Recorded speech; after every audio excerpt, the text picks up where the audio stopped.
Hello and welcome, everyone. Thank you for spending time with us on your Friday morning. I know we're all looking forward to this weekend, and myself, I'm already on weekend mode. So welcome. We are happy to have you. We have some great information to share with you about the upcoming CTCP RFA opportunity, empowering local communities to end the tobacco epidemic. So I am happy right now for us to get started right away. I will turn this over to our program director for AMPLIFY, Carol McGruder. Hello, good morning, everyone. We are just happy to see everyone on the call today. And we kind of threw this together because we wanted to let people know that you have family on this side of the process and that we are here to support you with moral support more than anything else. So I see some names that are familiar to me. If you can just raise your hand if you've never receive funding from the California Tobacco Control Program. And then I'll have an idea if we have any newbies. So if you're not, okay, so Jennifer, I see Jennifer. And everyone else has some familiar, okay, so Christy, Alyssa. All right, great. Okay, so this is for the old folks as well, but especially for new people because our wonderful universe that we've created for California Tobacco Control Program, if you're new to it, it can be overwhelming. And so there are lots of things that can help you. But sometimes just even navigating through the help can be a little overwhelming. So that's mainly what this is about today. I'm going to share my screen here. And I have this new RFA. Okay. And can folks see my screen? Give me a nod, Yolanda, if you can see my screen. It's coming. Okay. There we go. Okay, great. Okay. So the first thing I want to say is we are not the California Tobacco Control Program. We do not represent them. We do not speak for them. If we say anything that conflicts with something that's written in their materials, of course, it's their Bible, what they say goes. So if there's any confusion, we want to apologize for that in advance, but you need to read everything for yourself. And so I want to say that, and I'm going to say it at the end. So I will say it one more time. We are not the California Tobacco Control Program. We do not represent them, and you must read everything for yourself and use your best judgment and follow their guidelines, which are pretty specific and laid out in a very logical way. So who we are, so I am the project director for Amplify.Love. We're going to talk about that in a little bit, but I'm also the very proud co-chair of the African American Tobacco Control Leadership Council. And we were formed in 2008, before these programs were funded, before we passed Prop 56 and got our resources back. We have been plugging along, informing and helping to direct tobacco control for African Americans and for African immigrants in the state of California and in the country. And so we have just been working very, very hard. This is a very exciting time to be in commercial tobacco control. There are many, many exciting things going on. And so when we need everybody pulling together and working together, and that's the point of this call. Sometimes, so, you know, with CTCP, which is the California Tobacco Control Program, they call this this RFA, you know, it's a competitive grantee. And so sometimes when we hear that word competition, we come from a place of lack, which there are limited resources, but I want us to come from a place of supporting each other, of wishing each other well, of helping each other, and that the projects that do get funded, then it's their responsibility then to reach back to projects that are not funded. And it's our job as Amplify and as AATCLC to also help to open up funding sources from the county health departments and from local municipalities. And so that is what we do, and what, you know, our goal and point is that we have everyone working together. And also I want to say that this funding opportunity is not for everybody because it's a big lift. So if it's not for your program, we want you to stay in touch with us and with the other people on this call and their community engagement awards that are smaller, that are easier to do, and to help you to learn about this universe that we have. created to move this wagon down the road. And so there'll be an opportunity for people to ask questions. If you have questions that come up, please put them in the chat. So we will not be answering specific questions for the RFA, but speaking in broader, more general terms. And so the CTCP, they do have questions that have been submitted in writing with answers. And we recommend that you read all those, because it could be a question that you didn't think of, that somebody else thought of, and the answer is there that's coming directly from CTCP.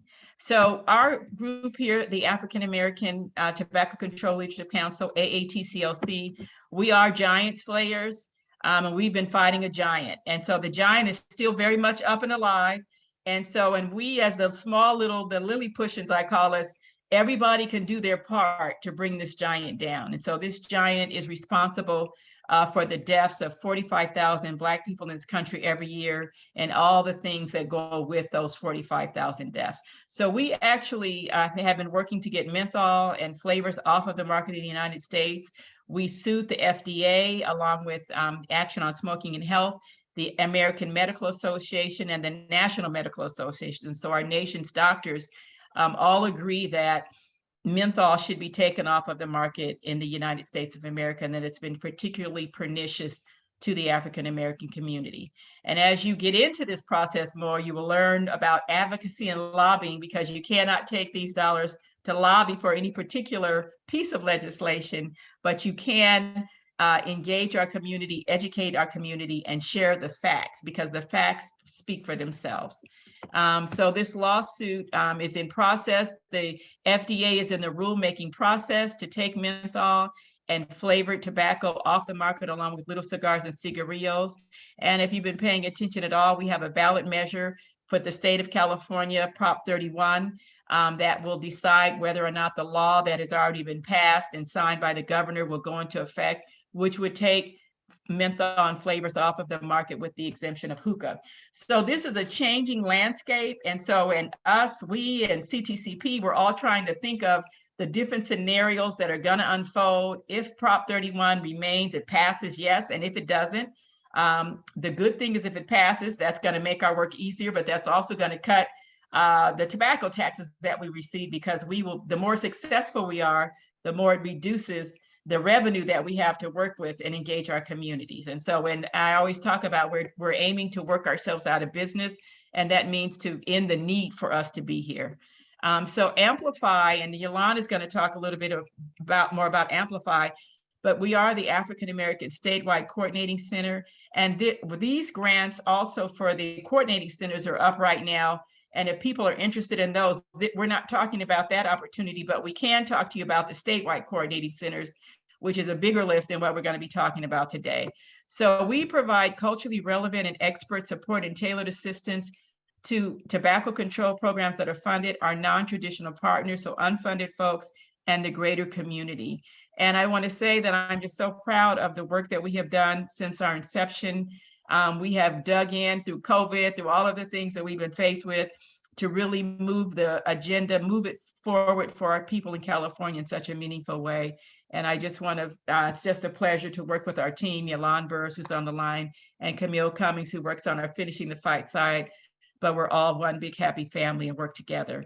So the services that AMPLIFY provides, we provide tailored assistance with navigating the world of tobacco control, and that's what we're trying to do right now. Moral support, that's what we're doing right now. Helping programs engage our community, capacity building and community power building, leadership development. We've gotten more involved with smoking cessation, because that's, we're working on the supply side, but we also must work on the demand side. And so we're doing that more, because as we take these products offline, we need services for people to get them off of these addictive products. And we do trainings, workshops, and webinars. And so we are available to help you with whatever you're doing. Give us a call after this webinar as well, to help us to see how we can collaborate and work together. So we are working to engage our communities, policy work, youth tobacco education, community-focused education, community engagement, and we're working again all over the state.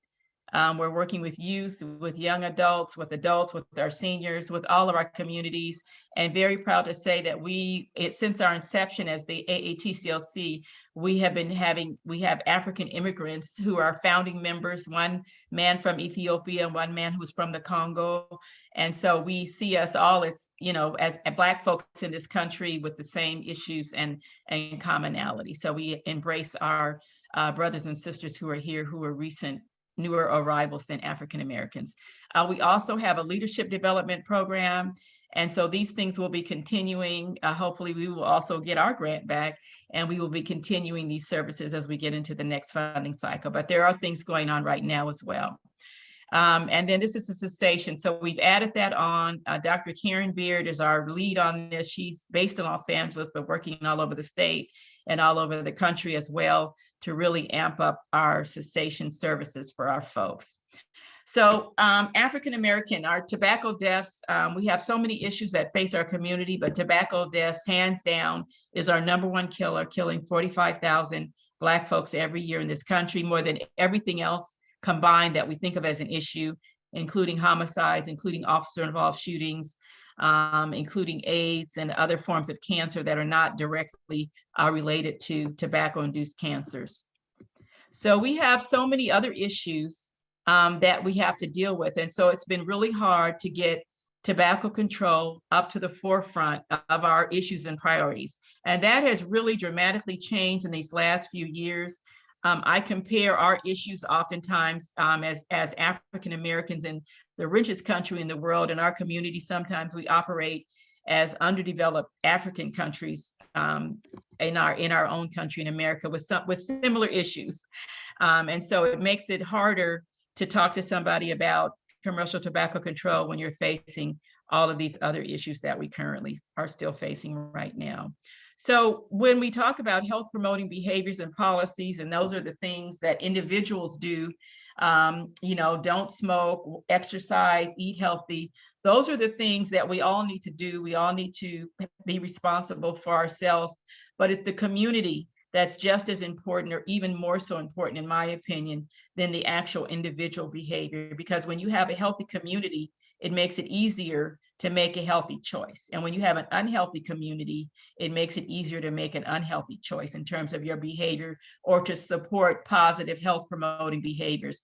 So this is what, when we're talking about individuals, we're talking about the tip of the iceberg, but we also want to address social determinants of health.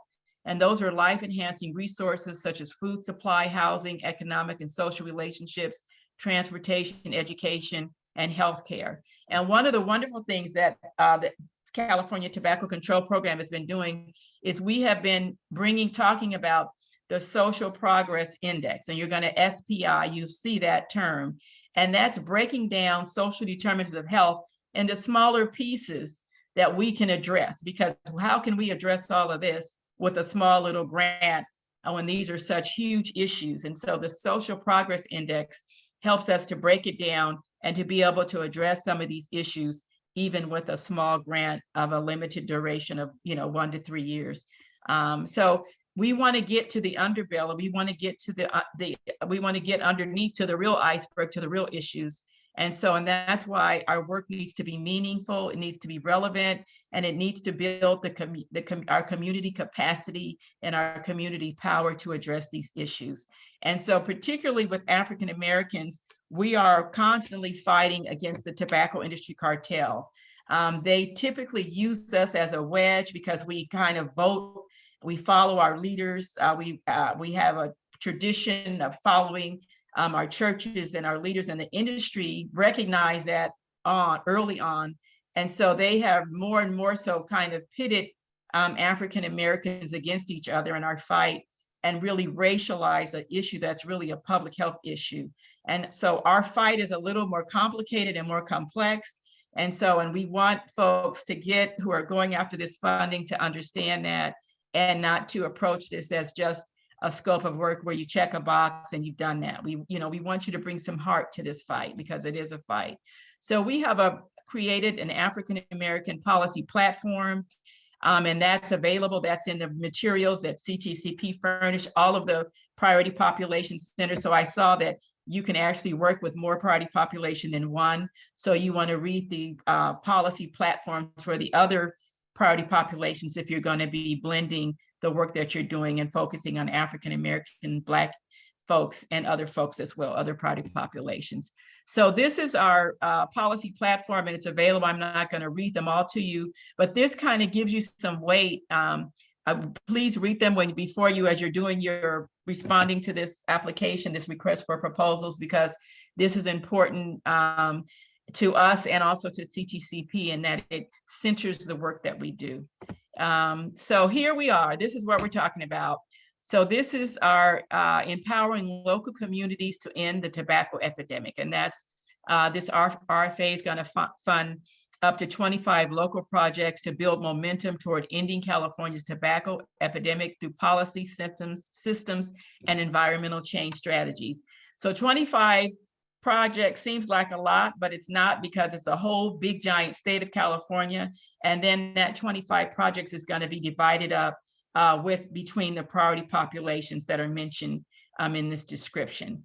So I would anticipate that there will probably be 4 to 6 African American projects, local projects that are funded.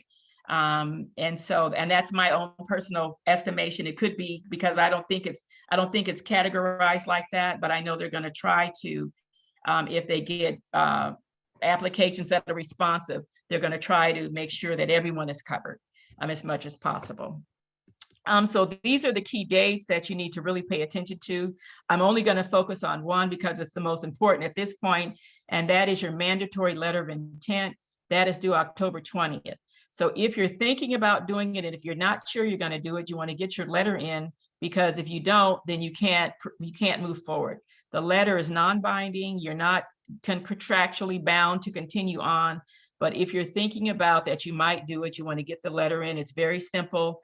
There's a template for it. And so you just need to follow the directions from CTCP and follow their directions of how you start the process to submit the letter. You want to get it in early. And then if you're new and you don't have an Otis account, all of that stuff will be generated. If you do have an Otis account, for us, it opened up pretty quickly, and your application is open and you can begin to work on it.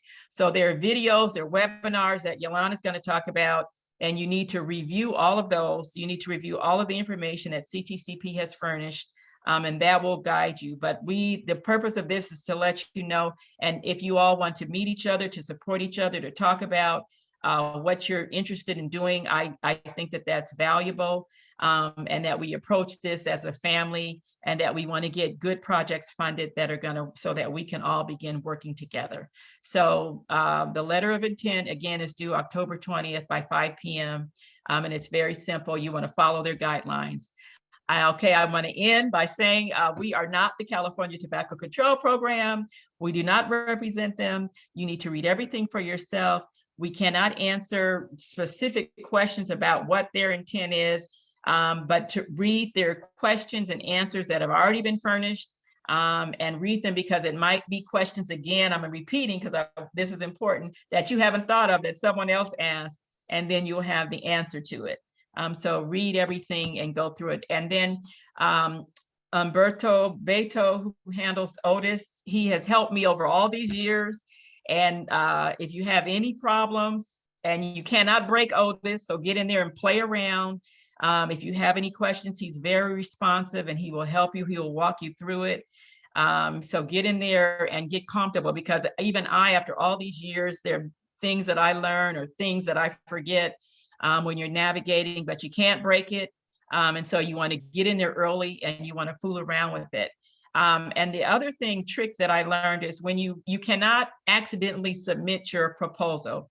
So when you're going through this, and when you enter things, when you click submit proposal, it will show you everything that you're missing, because you might be missing some little piece that you cannot submit if that little piece is not there. And you can actually click from that screen and go directly to what needs to be done.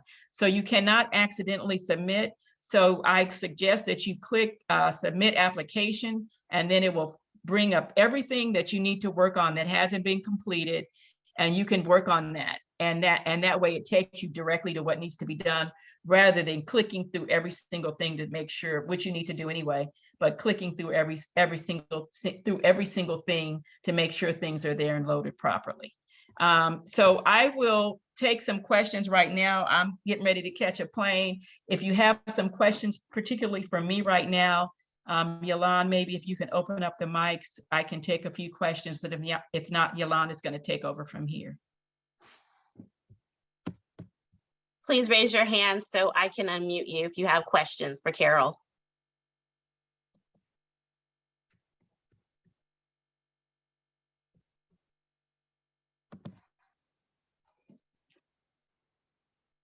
Okay, it looks like no questions at this time.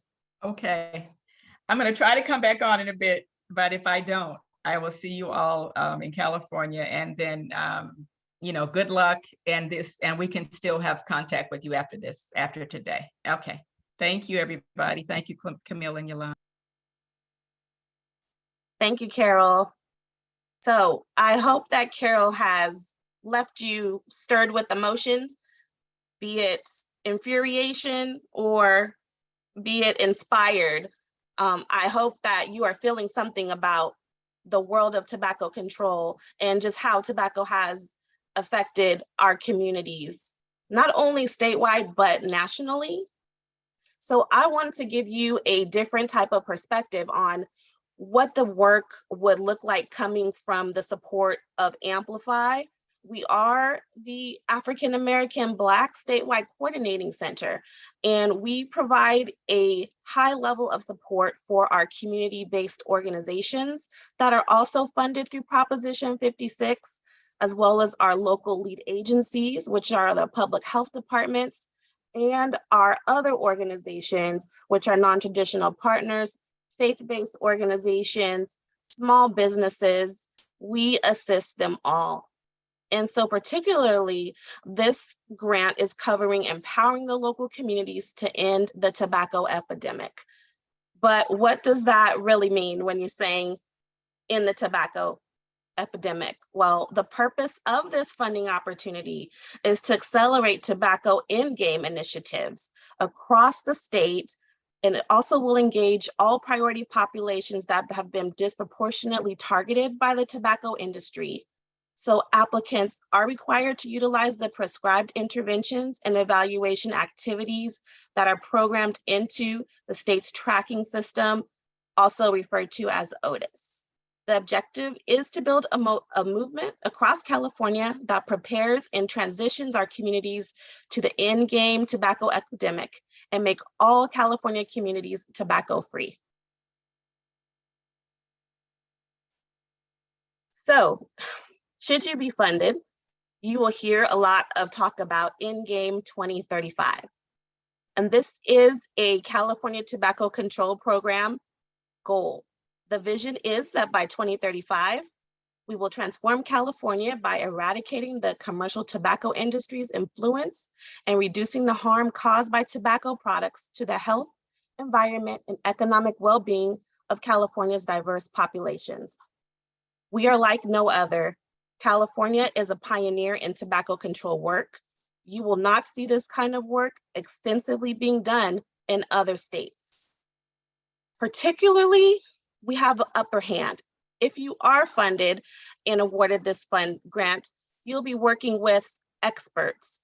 The AATCLC is our parent organization, and little did you know, Carol is a rock star nationally and internationally, and the picture there that you see is the AATCLC at our recent third Menthol conference, which was held 2 weeks ago in DC. And they've been doing this work well over 20 years, and they came out swinging, and we're going to continue swinging, and we're going to finish the fight. So we really are hoping that we can get strong organizations such as yours to join us. So the in-game vision and goals will be accomplished by reducing the tobacco industry's political power to spread death and disease through the easy availability of their deadly and addictive products. The second objective is to counter the structural, political, and social factors that promote and sustain tobacco use in California. The third objective is to focus on youth and communities disproportionately burdened by commercial tobacco. And lastly, supporting the quit journey for those who use tobacco. So as you are completing your RFA and you're writing this out, think about these goals as it pertains to the work that you're currently doing and the work that you want to do should you be awarded this grant. So I know Carol discussed the coordinating center and a bit about us. I personally work with a fantastic group of community-based organizations who are funded to do similar work that you are looking to do. These organizations are throughout the state. They span from Sacramento all the way down to San Diego. Objectives are the same. They focus on community engagement as a strategy, as well as policy change. So where do we come in with this? So we are well aware that everyone is not an expert in policy. Everyone's not an expert in community engagement. However, we provide trainings that help to assist you and bring you up to speed on tobacco control information and the work that lies ahead for you. So we hold your hand every step of the way, as does the California Tobacco Control Program. They provide several trainings and webinars for you through all of our technical assistance providers. So you are not alone in the work. So don't feel that you have to have a PhD in tobacco control work or public health. Here are some of the partners that we work with. I encourage you to check out their websites. I'll be sharing these slides with you. This will give you an idea of the types of projects that they've built and expanded upon, and the great work that they've done that will be similar to what you're doing. And as Carol stated, you know, there's so much more to telling someone to just stop smoking and send them to a 6-week cessation class. We're aware that, you know, it's not their fault and that they've been targeted by a predatory industry. And it is a social justice issue. And that's how Amplify.love and AATCLC approaches the issue. So please keep in mind that as you're doing the work, it's much more than, like Carol said, checking a box. We're diving into deeper issues, LGBTQ rights, you know, recidivism rates, maternal health, COVID-19 hesitancy. We went through that process of it during 2020, 2021, low social economic status, mental health. So these are all issues that we like to collaborate with and non-traditional partners as well when you're thinking about doing the work, particularly when you have the Community Engagement Awards, which is a part of the RFA objectives and activities. Think of these non-traditional partners that you can collaborate with to really reach the community. Our tobacco policy platform. This is a policy platform that was created by the AATCLC and then added to and elaborated upon with the AMPLIFY Coordinating Center. This is where we base our conversations with elected officials. And should you be given the opportunity to do the work, this is something that we will most likely ask of you that to incorporate into your conversation, along with you focusing on multi-unit housing or focus on outdoor smoking issues. And I'll just run through them briefly, but also think about this, as Carol said, as you're writing out the question and answers through the RFA process, prohibiting the sale of all flavored tobacco products, including menthol. This is one of our primary goals as a AATCLC and AMPLIFY. In protecting our children by making tobacco use and the predatory marketing of flavored tobacco products one of the top 5 priorities facing our community. So we'll base a lot of our presentations around this issue.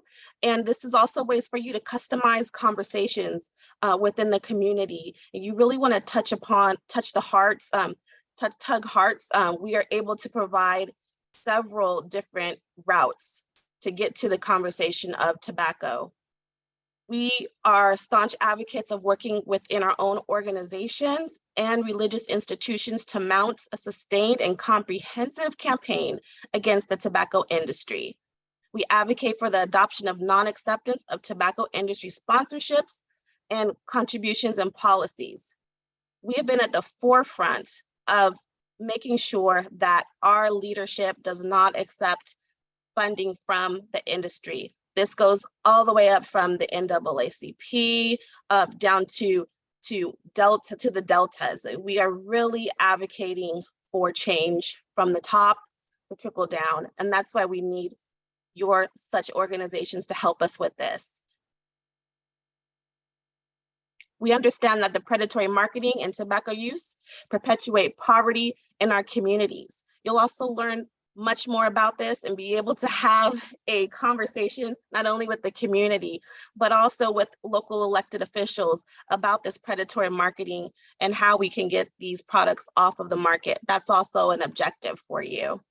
And holding the tobacco industry responsible for the irreparable harms that has been done to our community.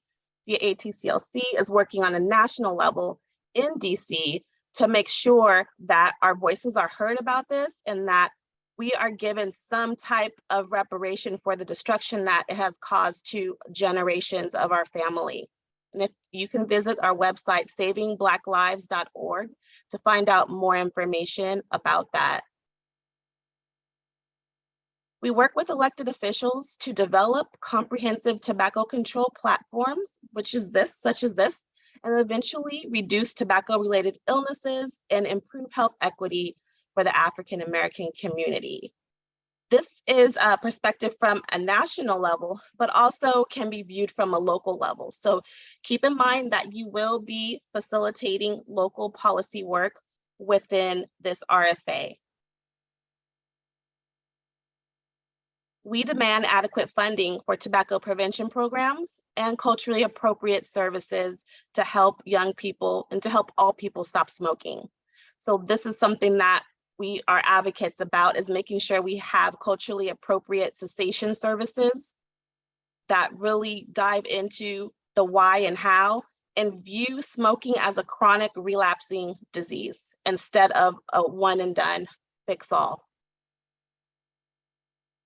We support raising the price of all tobacco products, especially cheap, unregulated tobacco products that inundate our communities. I also believe that this will be an objective that you can choose from as well. And support and demand smoke-free multi-unit housing and other protections against secondhand smoke exposure. This is also listed as an objective to choose from. And lastly, we advocate for the policies that explicitly exclude civil or criminal penalties for use and possession of tobacco products. We are advocates against purchase, use, and possession laws, and you will hear opponents lie and say that the upcoming initiative in November is going to enhance police activity surrounding the user, when this is not the case. All penalty goes on the retailer for carrying the product. And so make sure that you think about that, even if you are not funded, as you go out and do your work, that this is a myth and that we are not promoting any purchase, use, or possession laws, and this is just not the case in passing policy. I invite you to attend our second of 3 policy platform webinars in November. It will be held November 17th. It's a quick lunch and learn panel discussion. It's an interactive discussion surrounding practical implementation strategies of our policy platform. You will get a chance to meet our regional grantee projects that are currently doing similar work. You'll also meet a few of our community engagement participants as well, who have done fantastic work as well, and our faith-based leadership program that is doing the work that we're discussing and that you could potentially be doing as well. So I encourage you to connect with one another. Perhaps you can share your information within the chat screen. It's not a competition. We are all in this together. All of our projects that I work with currently we have a synergy and we work together knowing that we're here for one common cause. If you'd like to schedule a conversation with either Carol or myself, we'd be happy to do so. But as she stated, we cannot answer specific questions regarding the RFA. We do have to be very general. Those are the rules. However, we are here to assist you along the way and give you moral support. And now I will turn it over for any questions or any comments that you have. Please raise your hand so I can unmute you. We have one question in the chat from Jennifer. It says, hi all, I work for Parents Against Vaping and e-cigarettes. We are not eligible to apply, but would be interested in partnering with an organization to apply. And Jennifer has listed her email address. Great, thank you for sharing that, Jennifer. That's the type of collaboration that we are looking for and talking about. Please don't think that you have to take on this load alone. The CTCP does welcome collaborations. So keep that in mind as you're looking at the bigger picture of the grant. Don't feel overwhelmed by it. There may be a organization that can take you on. So think about that as you move forward. Any other questions or any comments?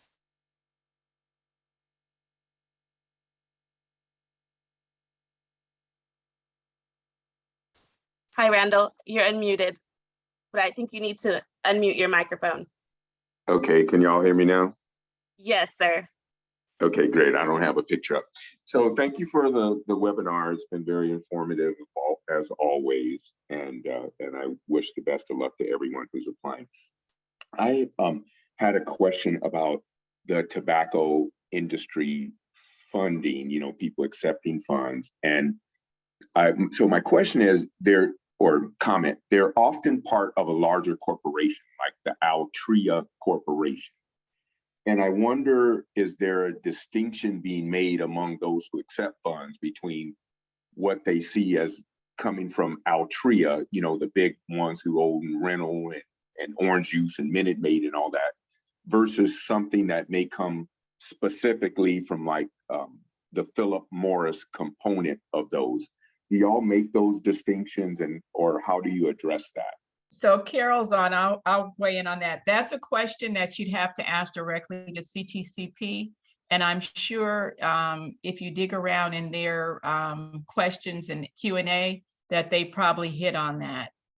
And if we identify where they touch on that, we will forward it to you. We'll send out an email to this group. Thank you. Thanks, Randall.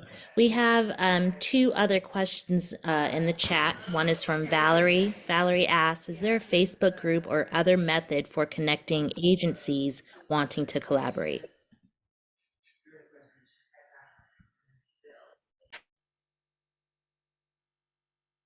Not yet, there isn't, but what we like to do is if you want to collaborate with others, if you would send us an email and put your information, and we'll forward that list out to everyone else who's on this call.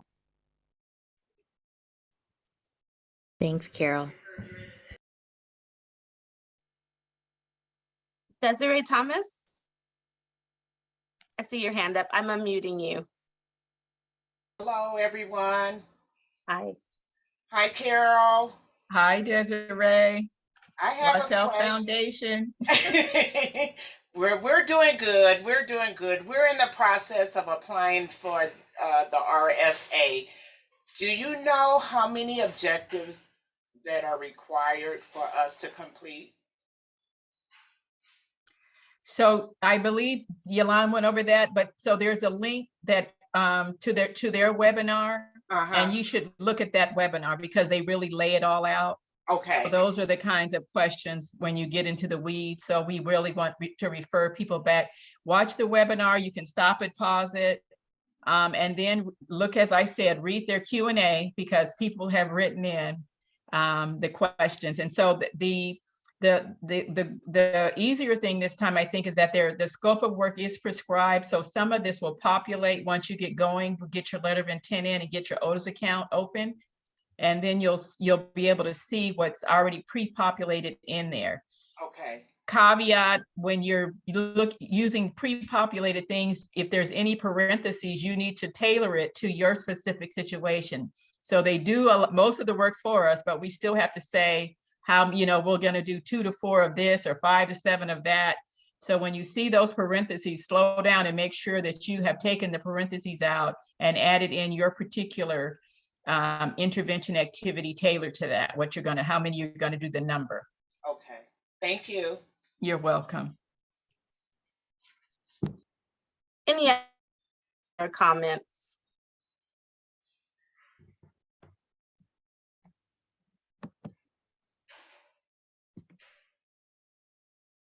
Okay. I will give you back your 15 minutes on this Friday. I appreciate you all joining us, and I hope that this was informative and that you feel a bit more clarity as you move forward with the RFA process. If you would like to speak to us or have any questions, please feel free to reach out to us via email. If you are looking for a collaboration, please reach out and we'll make sure to share that information with our networks. And on behalf of AMPLIFY and AATCLC, I thank you for joining us and best of luck. Good luck and good skill. Yes, We need thank skill you. and luck. Yes. Okay. Have a great weekend, everybody.